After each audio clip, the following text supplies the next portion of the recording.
Welcome, everyone, to You Do You, Find Your Wow. I'm Melinda Broadstone, your host, and I have a special guest today, Lisa Barnett. Hi, Lisa. Hi, Melinda. It's so nice to see you. It's so good to have you here. We were talking in the green room. This is our first time having a conversation, but I absolutely love Lisa's work. We are talking today about your soul has a plan and how that ties into you doing you and finding your wow. Lisa is an internationally recognized bestseller, author of The Infinite Wisdom of the Akashic Records, and From Questioning to Knowing, which is a 73 prayers to transform your life, and her brand new book that's coming out later this year, Awaken to Your Life Purpose and Understanding Your Soul Plan. You know, she's also the founder of her own school, the Akashic Knowing School of Wisdom, and she works with many students on personal development. And so, Lisa, would you take it away and tell us a story about how you came to this place of this mystical, magical thing called the Akashic Records? Absolutely, I would love to. So, I was only about 3 years old when I had a crazy epiphany. And that was literally that I was like freaking trapped in a body. I was like, what? And I said to my mother, seriously, like, I want to go home. Right. I just realized I'm here and I don't want to be here and I want to go back. Oh, wow. So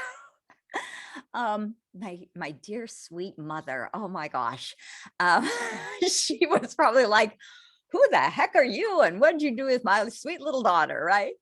But basically what I realized, and I could remember not being embodied. So I could remember being more of an etheric soul, having conversations with other people and not having to use so many words. And of course, I was triggered at 3 because I was trying to tell her something and I didn't have the words. So it's Uh, interesting. I bet that some of you have had experiences like that when you were pretty little. Often it's 2, 3, 4 when we're like, oh my gosh, what's going on? I can So, actually see it and hear it. I used to work with children with disabilities, and I was around their oh, siblings as well. And I remember the frustration that children had of trying to communicate something, like as if they already told you 5 times, right, and you just exactly. didn't get it, didn't hear it. Right. Yeah, I'm sending interesting. it telepathically. What's wrong with you? Right. Yes. And that's literally the truth of what my memory was like telepathically just being able to share information, images, concepts, feelings, right? Just being able to know what that other person is, wanting to tell you. And of course, as empaths, many of us have that experience because we feel other people. But for me at that moment, I just thought, I don't know what I'm doing here and why I'm back. So I literally started studying when I was about 14, when I was kind of old enough, and Mm. aware enough in high school to pick up regular adult books. And at that time, it was an interesting time in history. I was in California. The Maharishi was just bringing transcendental meditation to the US. There was just lots of very new spiritual information coming out. And so that's what I started doing, was studying, and studied all the way through university and studying philosophy and spirituality. And so I've been on this path virtually my whole life. I love that. I had a 12-year-old moment when I declared, well, I guess I just have to be the best person that I can be. Right. So Well, it's and amazing yeah, how young we can be to have this wisdom to know that there's something else other than what the external world is telling us.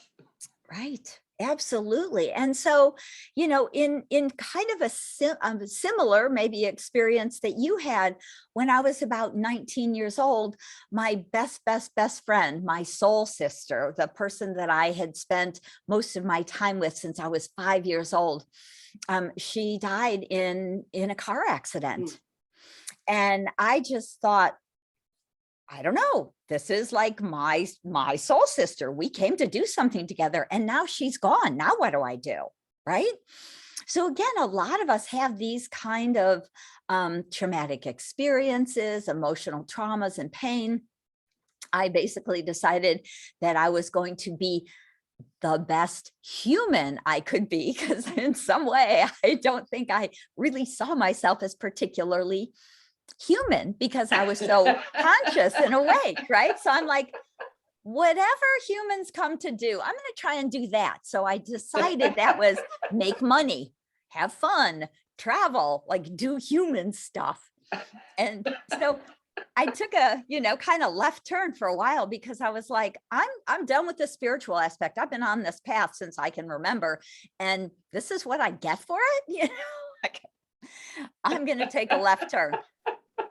So I love it, Lisa. I have a feeling that here we are talking about something that folks may not be familiar with. Tell us about the Akashic Records and what is it? How is it? How do you get to it? How did you connect with it? How can it help us? Right. Yes. Lots about the Akashic Record. So simple kind of definition is that the Akashic Records are the recording of your soul's journey throughout all time space continuum.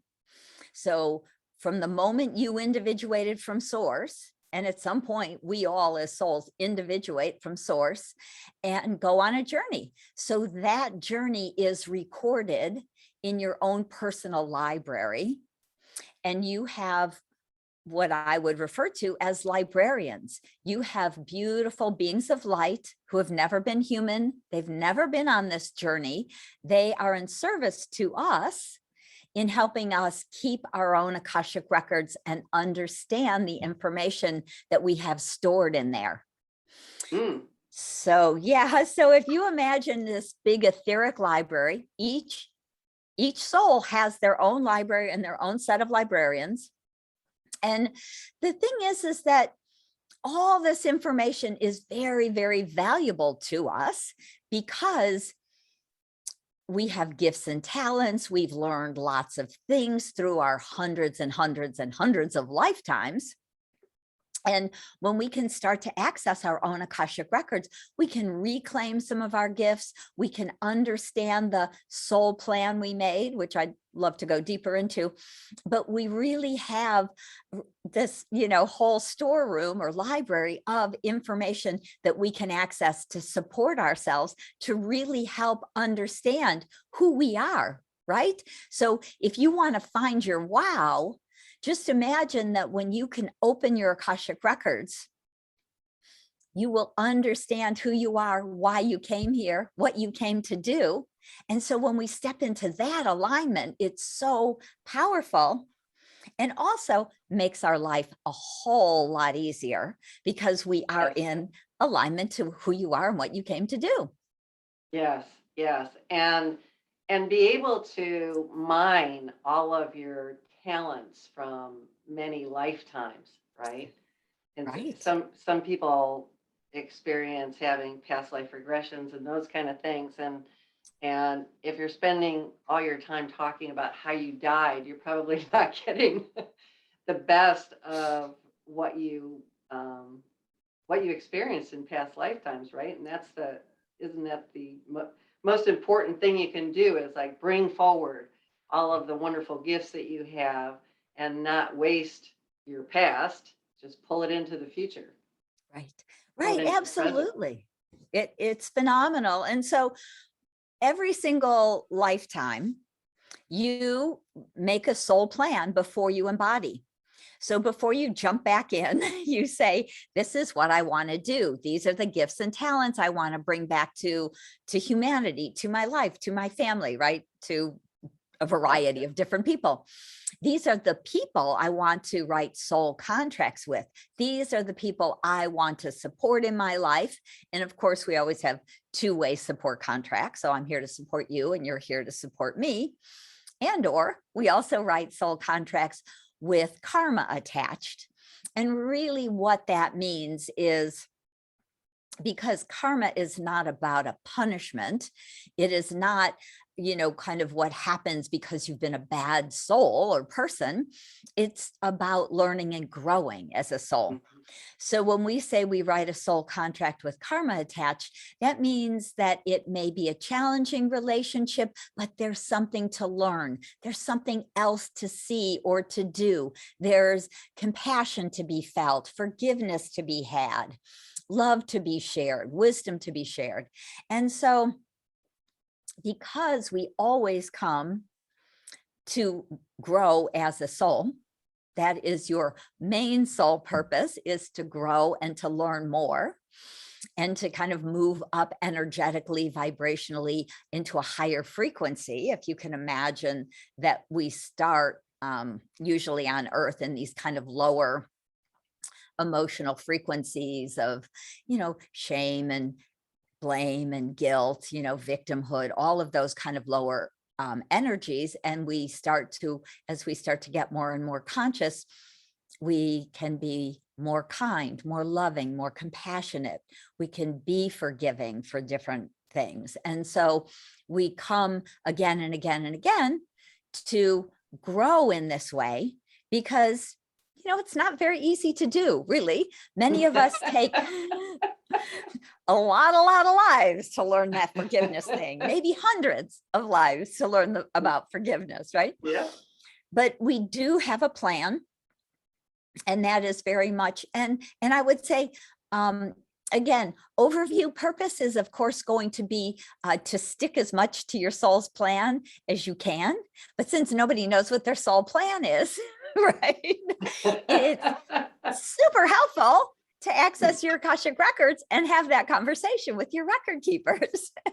Because again, many gifts and talents. Most of us bring, lots of different kinds of talents. Sometimes it's about being a parent or being a kind or a loving, a supportive child to your parents or to your significant partner or to your children.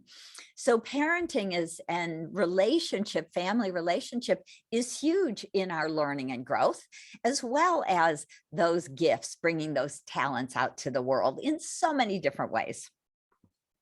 Yes, and it just reminds me, I've had a number of conversations recently with folks about purpose and meaning and path and that kind of thing.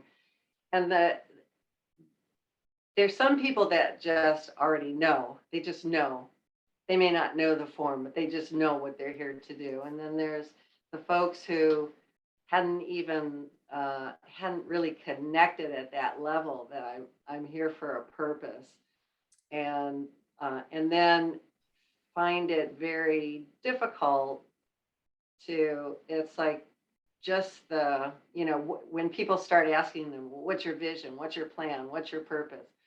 It's kind of like a startle response. And part of it, I think, is because they don't know where to find it. They don't know how to discover it. They don't know.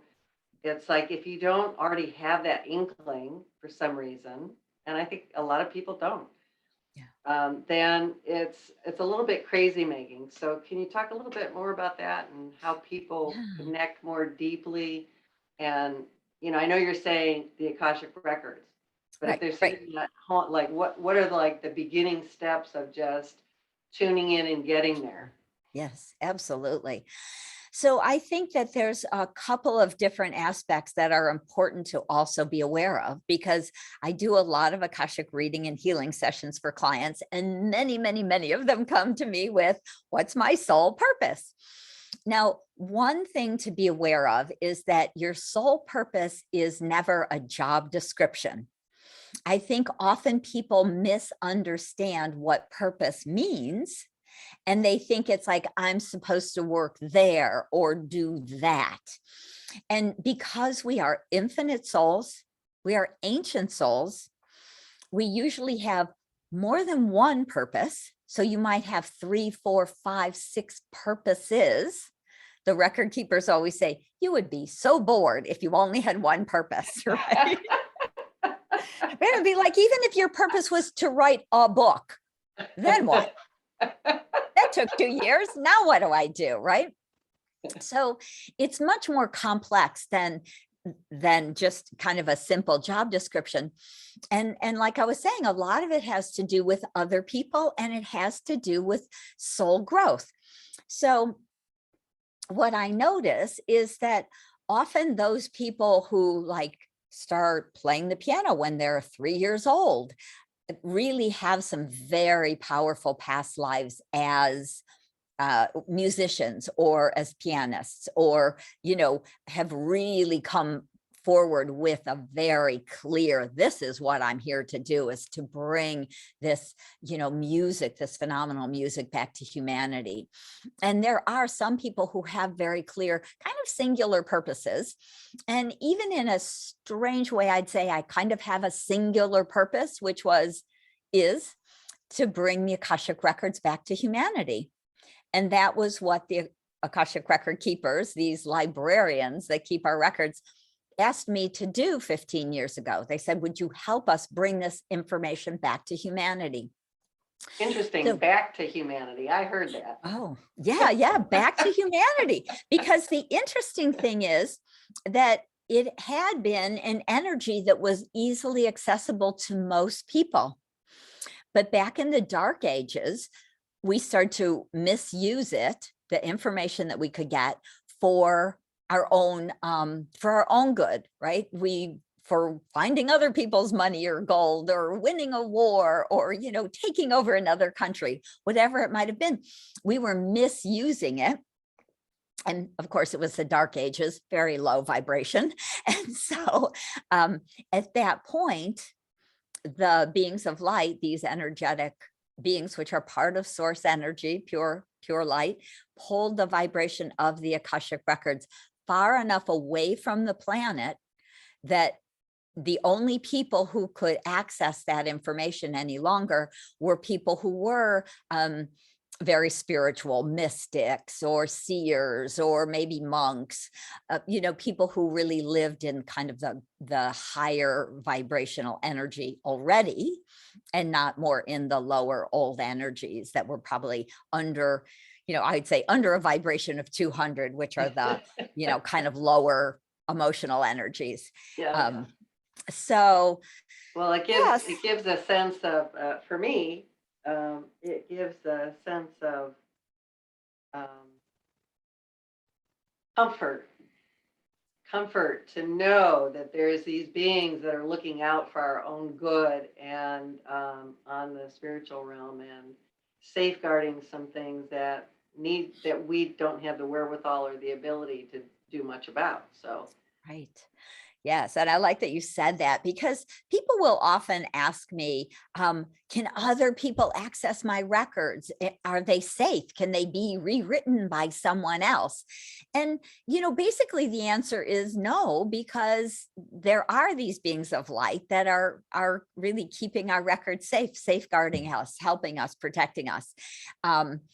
And so, you know, this is part of the way they've set the access to the records up, which is that if you misuse your access to the Akashic Records, you lose all access. So say if someone like myself, who can access other people's Akashic Records, who knows how to do that, if I start randomly opening the records of people because I wanted to, whatever, learn some dirt about them or whatever it might be, I would actually energetically lose my ability to access the Akashic Records. So a little bit like losing your library card. Right. Or your driver's license. Exactly. Or your driver's license. Okay, yeah. You know, if you're driving drunk, you don't get to drive anymore, period, right? If you're accessing people's records out of integrity, you don't get to access the records anymore. So it's nice to know that there are some safeguards built in. But it's very profound to also know that you do have a soul plan. And a lot of times the information that you might find is about how you want to, how you would like to grow, learn and grow as a soul. So what karmic patterns are you working on? What soul contracts do you have with other people that may be tripping you up? Maybe you've gotten stuck in a codependent relationship, and part of your plan was to understand that codependency and kind of work through it, be able to be the sovereign of your body, and to be empowered as a person, and to not let other people push you around or pull you around, or feel guilty if I'm not taking care of someone else. And so sometimes a lot of our soul purpose is actually about learning some of these kind of relationship challenges to learn and grow. So it's not always about work. It's often more personal. Well, And it's interesting that, you know, in work, that rarely is work totally solitary. right, And so we get to experience that and develop that at work. And then a lot of times, because there's more training, a lot of us actually got a lot of training around how to be in our field. I mhm, started off in occupational therapy. So there was, you know, this is how you work, this is how you behave, this is how you interact, right, which we didn't get quite as detailed in some ways growing up just as a child. In some ways, but not so much as an adult, the refinement of that. And so we can find that we're excelling at work and then failing at home. And it's kind of a wake up call, isn't it? Because if you can excel in one place, then why can't you excel in another place? right. And really, this is why, as souls, most of us live, 500 to 800 lives here on Earth alone. We live other places, planes, and dimensions, but just here, it's such a kind of tricky realm, so much to learn. We get so lost and stuck in patterns. We get stuck in our own, victimhood or blame. It might take us 10, 20 lifetimes to work through the energy and come to understand that you have more ability to make a new choice. You have the ability to kind of raise your consciousness. You have the ability to often walk away and, be in control. But we often give our control up. We give, our choices up. And again, even as very sensitive people, right? Those of us who are more empathic, who feel a lot, who are very sensitive about other people's energy, we often don't even know to make a separation between me and you. And so the very sensitive people are often following someone else's plan or someone else's energy or trauma. They might be stuck in someone else's drama and not even know it. So kind of the learning, the growing, learning tools, stepping more fully into information to help yourself by creating better boundaries is a great first step, right? No, this is me, that's you. I call all my energy back and send you yours, start by creating good boundaries. So this is a good way to start to really align again, kind of more to your wow, instead of trying to do someone else, right? To be like them. And Exactly. yeah, And that's the thing. If you're trying to be like someone else, it doesn't allow for your unique spark that comes through, even if you do the same basic thing as somebody else. You're in the same field, you're in the same category, you're doing very similar work, but it comes through so differently when we tap into that unique spark of ourselves, where we just feel totally free to be ourselves instead of trying to imitate somebody. That's kind of like, it's like putting on a mask and a costume, and then your light gets dimmed down. right. So I love that, what you said, Lisa. Yeah.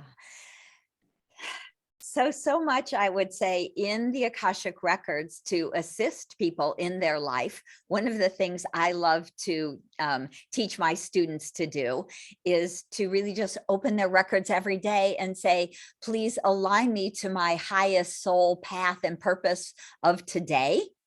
How can I best be of service to myself, my community, my family, my work, my business, whatever it might even be for you. And we also can even open the records of our business, because many of us are here to be, entrepreneurs. And so we have an alignment of our gifts and our talents that we want to share with humanity, just like, mine would be to share the information of the Akashic Records. And so I started a school, I have a business, I do readings, right? So we find what's in alignment to our soul, our path and purpose, so we can best express that out into the world every day with greater ease, right? Ease is such a nice thing. Push the easy button. Right. I love that. That's anybody who does a morning practice, when they don't do it, they absolutely miss it, right? Yeah. Because it sets the tone for your day. And I love this piece about the Akashic Records that you can actually work with on a daily basis and kind of check in, whether it's on the personal level or the business level. That's great. So before we get too far into things, can you share a little bit about the gift that you're offering the audience today, so we make sure that they hear about that? Absolutely. So it's one of my favorite guided visualizations or meditations. It is a journey into the Akashic Record. So if this conversation has piqued your interest in what the heck are the Akashic Records and what else could that mean for me, this is a great 15-minute kind of just guided visualization. You go into your own Akashic Record. We actually go out into this beautiful Akashic garden. You can bathe in the river of forgiveness. And then when we come back into our, I see it kind of like a big stone building. When we come back into our library, we can reclaim 3 past life gifts or talents that we would like to reclaim now. So it's a lovely, just simple visualization to give you the feeling to reclaim some gifts, to do a little bit of healing and clearing of old energy, to be in forgiveness. So yes, so that gives you a little experience of the Akashic field. Okay, I just have to say this. I love and appreciate everyone who's in the entrepreneurial world, but isn't this more fun than funnels?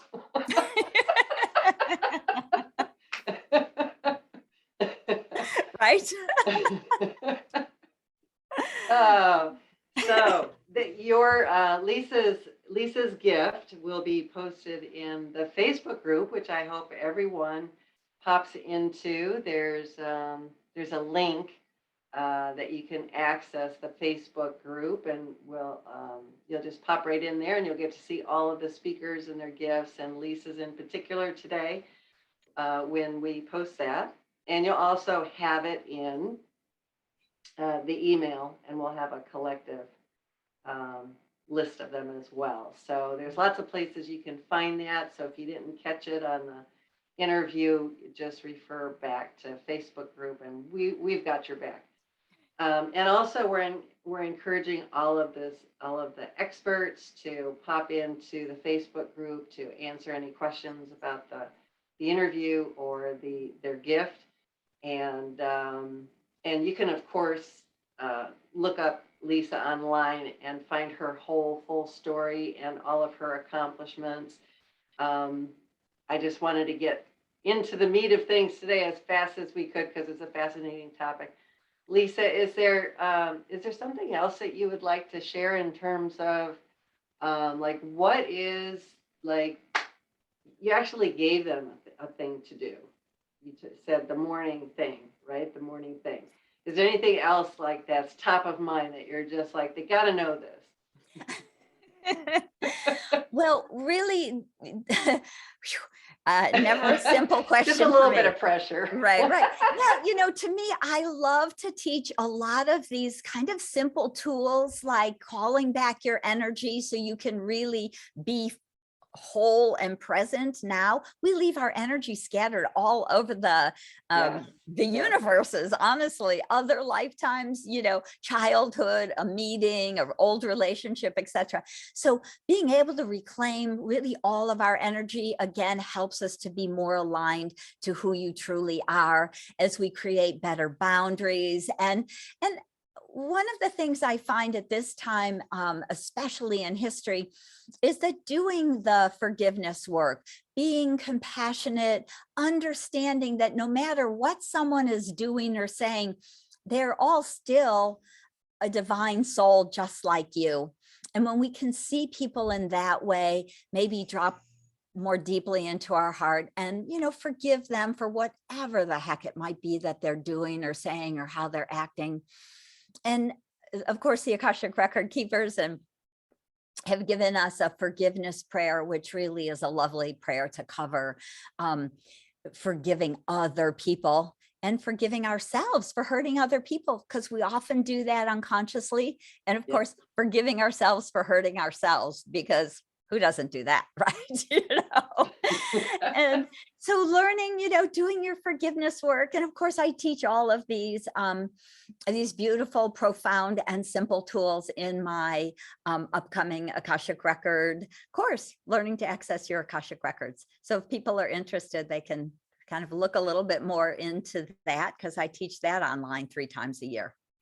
So Thank you, Lisa.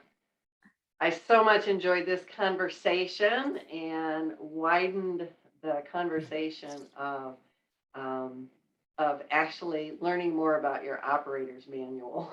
I often wonder, why didn't we just get the operator's manual downloaded in the beginning? Right. Well, that's really the truth. And that is, I remember when my kids were babies, and moms always used to say, wouldn't it be nice if your baby came with a manual? And when I kind of got this download from the record keepers, it's like, you have a plan. You actually have a manual. So learning to access your own Akashic Records gives you access to your soul manual. So I love that. Okay, it was wonderful talking with you, Lisa. I'll look for you in the Facebook group. And again, everyone, let's all meet up in there. And till next time, thank you. Thank you.